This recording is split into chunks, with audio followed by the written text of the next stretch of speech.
বন্ধুরা, দেখুন আজকে আমি বানিয়ে নেবো চিকেন বিরিয়ানি। এর জন্য এই যে আমি চিকেন রেডি করে নিয়েছি, আর এই চিকেনের মশলা, পেঁয়াজ, আর এদিকে হচ্ছে আদা রসুন জিরে, গোটা জিরে, গোটা ধনে আর লঙ্কা, গোটা লঙ্কা পেস্ট করে রেখেছি আমি। কড়া গরম হয়ে গেছে, আমি অল্প তেল দিয়ে দেবো। এর সাথে আমি একটু ঘি মিশিয়ে নেবো।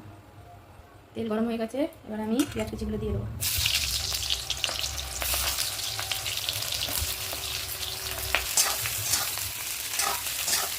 পেঁয়াজটা নরম হওয়ার জন্য আমি একটু এর মধ্যে লবণ দিয়ে নিচ্ছি।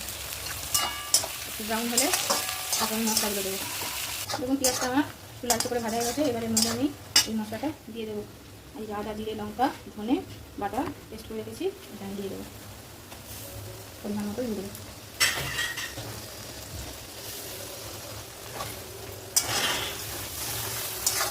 আমার দেখুন ভালো করে কষানো হয়ে গেছে, এবার আমি এর মধ্যে দিয়ে দেবো টমেটো সস।